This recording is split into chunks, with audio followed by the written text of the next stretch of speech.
friends, welcome to the next video of Learn to be Smart. We are doing depreciation. Until now, in the last 3 videos, we have covered concepts of depreciation. We have also discussed about some important terms like cost of the asset, useful life, scrap value, and in the last video, we have discussed about methods of recording depreciation.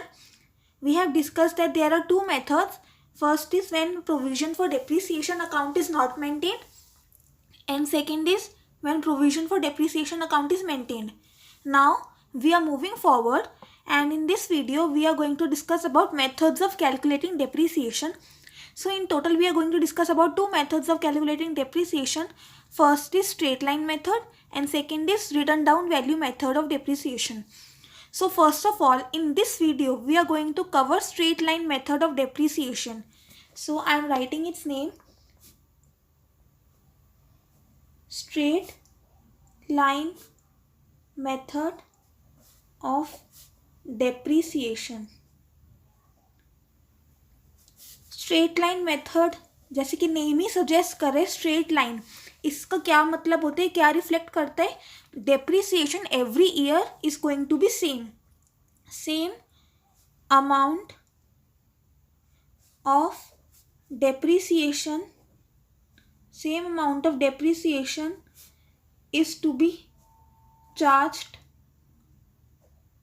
Every year. हर साल same amount of depreciation charge होगा. और depreciation किस पे charge होएगा? इस पे किस पे कैलकुलेट होगा? ओरिजिनल कॉस्ट पे कैलकुलेट होता है डेप्रिसिएशन. स्ट्रेट लाइन मेथड में क्या है कि हर साल सेम डेप्रिसिएशन रहेगा, डिफरेंट नहीं हो सकता इसमें डेप्रिसिएशन. और डेप्रिसिएशन हमें किस पे कैलकुलेट करना है? ओरिजिनल कॉस्ट पे.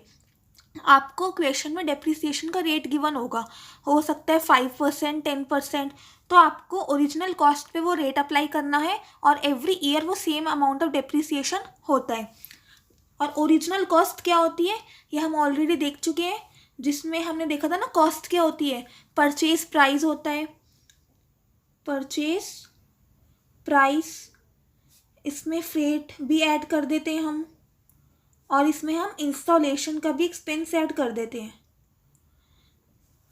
तो purchase price plus freight plus installation, इससे हमारे पास कॉस्ट आ जाती है और कॉस्ट पे ही हम डेप्रिसिएशन कैलकुलेट करते हैं. एग्जांपल ले लेते हैं. हमारे पास कॉस्ट आई थी 50,000 की और डेप्रिसिएशन का रेट गिवन था आपको 8% पर एनम. तो 50,000 का हम 8% कैलकुलेट करेंगे तो हमारे पास कितना आ जाएगा? ₹4,000. So this is the amount of depreciation which is going to be charged every year. समझ आया ये? तो हम हमेशा ओरिजिनल कॉस्ट पे डेप्रिसिएशन चार्ज करते हैं, जो भी हमारे पास रेट गिवन होगा उससे चार्ज करेंगे और एवरी ईयर वो सेम अमाउंट ऑफ डेप्रिसिएशन रहेगा. इसको हम बोलते हैं स्ट्रेट लाइन मेथड. एक सीधी लाइन में डेप्रिसिएशन रहता है, मतलब डेप्रिसिएशन चेंज नहीं हो सकता. एक और एग्जाम्पल ले लेते हैं. लेट्स सपोज कॉस्ट थी 50,000 की. इस वाले एग्जाम्पल में हमारा जो 4,000 आंसर आया, इसमें हम लेते हैं कि जो हमने जो एसेट लिया था, जो फिक्स एसेट लिया था, वो 1 अप्रैल 2019 को लिया था. ठीक है, 1 अप्रैल 2019 को हमने एसेट लिया था 50,000 का. उस पर 8% डेप्रिसिएशन का रेट था. तो हमने 50,000 को 8% कैलकुलेट किया तो 4,000 आ गया. अब एक एग्जाम्पल लेते हैं. जो हमने एसेट लिया वो कब लिया? 1 जुलाई 19 को लिया हमने एसेट. और कितने का लिया? वही 50,000 का हमने एसेट लिया. 1 जुलाई को लिया 50,000 का, और रेट भी आपके पास है 8%. तो उस पर हमें डेप्रिसिएशन निकालना है इस साल का. 1920 का कितना डेप्रिसिएशन आएगा वो हमें कैलकुलेट करना है. तो 50,000 का हम 8% करेंगे. लेकिन ये वाला एसेट हमने पूरे साल नहीं यूज़ किया ना. कब तक यूज़ किया? 1 जुलाई से यूज़ किया, मतलब कि हमने पूरे 12 मंथ्स इस एसेट को यूज़ नहीं किया. कितने मंथ्स यूज़ किया?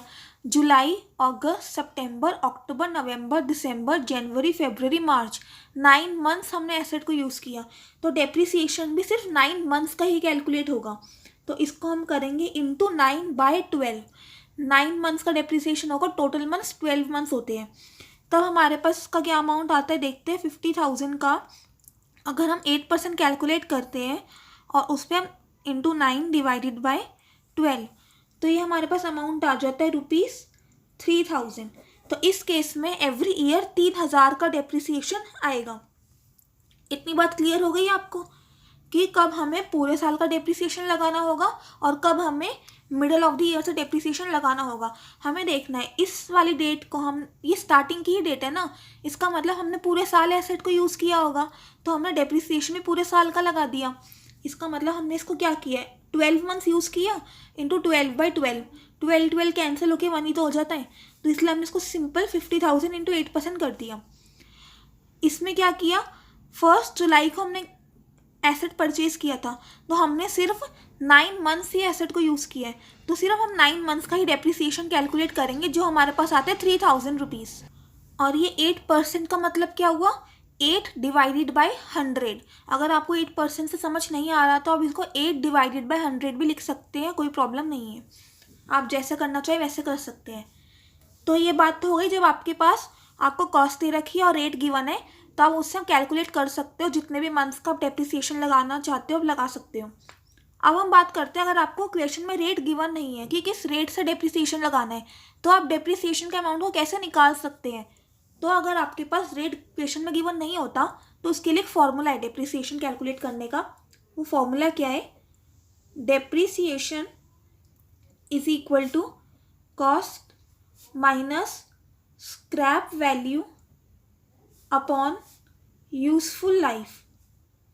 Cost minus scrap value upon useful life. Cost क्या होते हैं हमें पता है, स्क्रैप वैल्यू भी पता है, मतलब कि जब एंड में, जब हमारे लिए मशीन का कोई यूज़ नहीं हो जाएगा, तब हम उसको कितने में बेच सकते हैं, तो जितना भी अमाउंट हमें रिकवर होगा तो वो हमारी स्क्रैप वैल्यू होती है।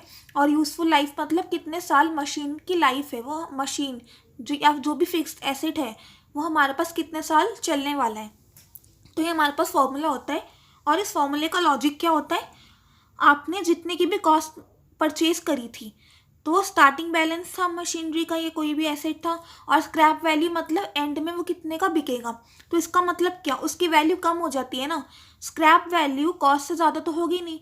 सपोज अगर कॉस्ट 1 लाख की है और स्क्रैप वैल्यू 10,000 की है, इसका क्या मतलब है, मशीन की वैल्यू 90,000 कम हो चुकी है। आपने स्टार्टिंग में 1 लाख की परचेज करी थी और एंड में आके उसकी वैल्यू 10,000 हो गई है, इसका मतलब उसकी वैल्यू 90,000 कम हो गई। और इसको हम क्या कहते हैं, डेप्रिसिएशन। एसेट की वैल्यू में कम होना, इसी को तो हम डेप्रिसिएशन कहते हैं। तो 90,000 उसकी टोटल डेप्रिसिएशन आ जाती है। और अगर हम उसको डिवाइड कर देंगे यूजफुल लाइफ से, लेट्स सपोज उस एसेट की लाइफ 10 ईयर्स थी, तो अगर हम उसको 10 से डिवाइड कर देते हैं तो हर साल की डेप्रिसिएशन कितनी आ जाएगी, 9,000। 90,000 डिवाइडेड बाय 10, तो एवरी ईयर हमें 9,000 डेप्रिसिएशन लगाना होता है। तो यह है इस फॉर्मूले का लॉजिक कि ये वाला फॉर्मूला क्यों बन के आया डेप्रिसिएशन का। तो एक बार हम इसको क्वेश्चन से भी देख लेते हैं।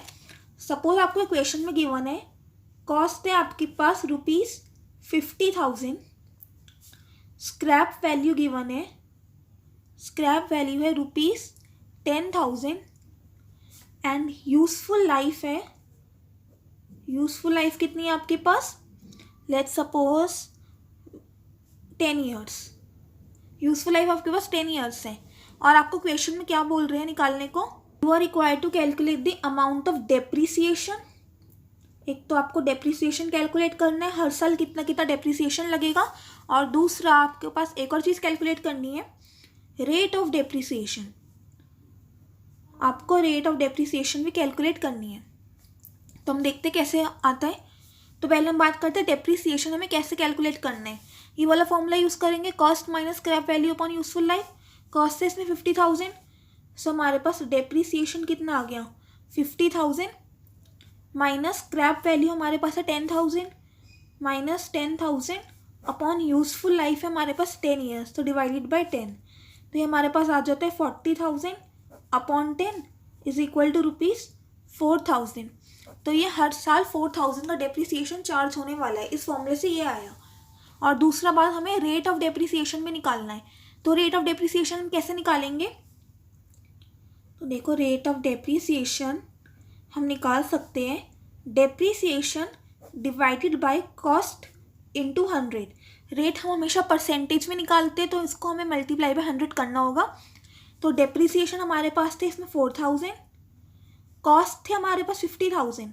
50,000 पे 4,000 का डेप्रिसिएशन लगा तो कितना रेट से लगेगा, 4,000 डिवाइडेड बाय 50,000 इंटू 100। तो ये हमारे पास रेट आ जाता है 8% का डेप्रिसिएशन का रेट आया। तो ये बात करी हमने straight line method of depreciation की। हमने देखा कि डेप्रिसिएशन हमें कैसे कैलकुलेट करना होता है। तो क्वेश्चन में हो सकता है कि आपको रेट गिवन हो या फिर रेट नहीं गिवन होता। अगर क्वेश्चन में रेट गिवन है तब तो सिंपल बात है कि आपको ओरिजिनल कॉस्ट पे वो रेट को मल्टीप्लाई करना है और देख लेना है कि कितने मंथ्स का हमें डेप्रिसिएशन कैलकुलेट करना है और उससे सिंपली डेप्रिसिएशन आ जाता है। लेकिन अगर आपको रेट ऑफ डेप्रिसिएशन नहीं दे रखा होता तब इसमें SLM मेथड में, स्ट्रेट लाइन मेथड में डेप्रिसिएशन कैलकुलेट करने का फॉर्मूला हमें पता है। क्या फॉर्मूला होता है, cost minus scrap value upon useful life. तो इससे हमारे पास डेप्रिसिएशन आ जाता है। और अगर आपको रेट भी निकालना है तो रेट आप ऐसे निकाल सकते हो, डेप्रिसिएशन अपॉन कॉस्ट इंटू 100। तो ये बात हो गई straight line method, SLM method की। इससे रिलेटेड हम एक क्वेश्चन सॉल्व करेंगे नेक्स्ट वीडियो पे, तो आपको और ज़्यादा क्लैरिटी हो जाएगी। तो चलिए गाइस, आई होप आपको ये वीडियो अच्छी लगी होगी और आपको कंसेप्ट अच्छे से समझ आया होगा। और अगर आपको ये वीडियो अच्छी लगी तो इस वीडियो को लाइक ज़रूर कीजिएगा और अपने फ्रेंड्स के साथ ज़्यादा से ज़्यादा शेयर कीजिएगा ताकि उनको भी हेल्प हो जाए। तो अब हम मिलेंगे नेक्स्ट वीडियो में, एंड तब तक के लिए stay happy, keep learning, bye bye.